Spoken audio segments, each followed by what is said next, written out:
All right, the next recipe we're going to put together are chocolate chip granola bites. They are so good. They're just like chocolate chip cookies, but in a little ball form, but so much better for you because there's no flour or butter or eggs or anything like that. And I'm going to even up the game a little bit more. Instead of using chocolate chips, which are perfectly fine to use because there's lots of vegan chocolate chips on the market, we're going to use cacao nibs. So we're going to use basically raw chocolate. And because there's so much else going on in these beautiful snacks, the raw chocolate actually sweetens up with everything around it, and you get the benefits of all those extra antioxidants. So let's look at what we're going to throw in the recipe here today. We're going to use rolled oats. These are the cacao nibs. So this is actually just raw chocolate. We're going to use these instead of the chocolate chips. A little bit of sea salt, some vanilla for that classic chocolate chip flavoring. We're going to sweeten things up with maple syrup. I've gone ahead and toasted some coconut, some unsweetened coconut, shredded coconut in the toaster oven. And you can see there's a rainbow of colors of the coconut because it toasts at different levels, which is perfect. So we're going to have some that's really toasted and some that's not. And I've got half a cup of cooked quinoa. So that's a really interesting part of this recipe. Quinoa is really high in protein. It's got a lot of nutrients. It's really good for you. It's very filling. We're going to use that in the recipe to really make it nutrient dense. Got some almond butter, and we're going to grind up some chia seeds. You can use either chia or flax in this recipe. Okay, so why don't I show you what I do when I grind up chia or flax? Because I use chia or flax all the time. And when I use flax, I always make sure and grind it, because if you don't grind flax, you're not going to get the nutrients like the omega-3s out of it. Chia is different. You can use chia whole and still absorb everything, but with flax, you definitely need to grind things. In this recipe, I'm going to grind the chia anyway, just because I like the consistency of it ground, and I'm going to show you how easy it is. So I'm going to just take a $10 coffee grinder that's never actually had coffee in it, and I'm going to use that to grind the chia seeds. I want a 1/4 cup of ground chia, so I'm going to pour in less than a 1/4 cup. Less than a 1/4 cup of the whole chia, because when you grind it, it actually increases in volume. So I've got just a little bit less than a 1/4 cup, and we'll grind that and we'll see what that comes out to on the other side.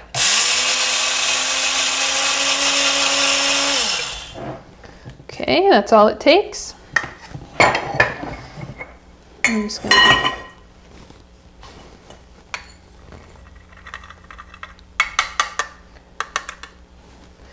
important to unplug this before you start sticking fingers and spoons into it.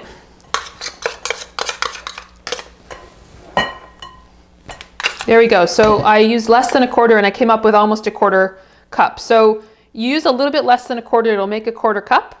And that's the chia. I'm going to throw in the half a cup of cooked quinoa. Remember the cooked part. You don't want to put raw quinoa or uncooked quinoa in this recipe. That'll be a big flop. Quinoa is great. It only takes about 15 minutes to cook on the stove, and you just use 1 part quinoa, 2 parts water. Beautiful food. I'll put the toasted coconut in here.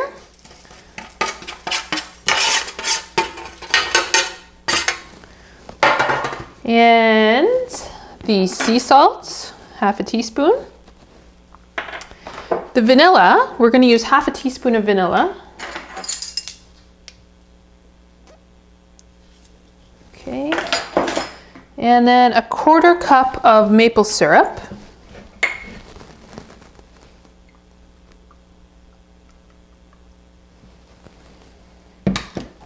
Beautiful.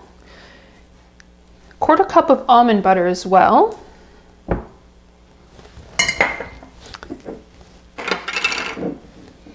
And almond butter is you could use peanut butter in the recipe for sure, but almond butter is going to be more nutrient dense and easier to digest. And it's a little bit safer if the little ones around have peanut allergies.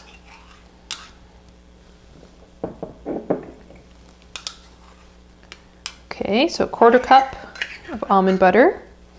I like to buy raw almond butter just because it hasn't been processed at high heat, and it's easy to find raw almond butter. All right, do we have everything we need? Oh, the cacao. So I'll show you how that looks. So in the recipe, I call for half a cup of mini dairy-free chocolate chips. You could use regular size chocolate chips. The key is dairy free, and a lot of the semi-sweet chocolate chips out there are dairy free just by default. So just take a look at the packaging, make sure there's no milk ingredients, and you're good to go. So we're going to use a quarter cup of the cacao instead of half because it's so intense, the chocolatey flavor, that I don't need to use the full half cup. So you can see how it looks, these little tiny cacao or chocolate chunks, and they're nice and crunchy in the recipe, and like I said, loaded with antioxidants, very good for you. So we'll get those in. And the only thing I'm missing at this point are my oat flakes. So we're going to do 3/4 of a cup of the rolled oats. You can choose gluten-free rolled oats when you shop for your rolled oats, and that way this recipe is instantly gluten-free. Okay, now that everything is in the bowl, we're going to mix all that up. Start with a spoon, and we'll see if we need to go to guerrilla tactics with the hands, but it looks like the spoon is going to do the trick to get us started. At this point now, when you've got everything mixed together, what we want to do is get a really sticky ball forming. So now I'm going to switch from the spoon to the hands to finish this off. And you can see at the beginning things aren't really sticking together that well, but just about a minute of massaging of this will change everything. Everything will become nice and sticky, which is what you want. Okay, everything's nice and sticky now. I like to wash my hands after everything's sticky and then start again, and that gives me, then my hands aren't as sticky and I can actually form really nice little balls. So just get in there and grab like the equivalent of about a tablespoon or so. And this is pretty sticky stuff. So just gently, I'm gonna make that one a little bigger, roll it into a ball. And again, a little bit of time in the fridge or the freezer will set these nicely before you serve them. Okay. This recipe makes about 12 of these chocolate chip or cacao nib, as we did today, granola bites. And that's it. It's that simple to create a really, really delicious, kids are going to love it. They will have no idea there's cooked quinoa in there and oats recipe that kids love, adults love, great before or after a workout, great to take on a hike or a bike ride or anything like that. Or just have in the freezer for those times when you're craving chocolate chip cookies. Have a couple of these and the cravings are gone and you feel good.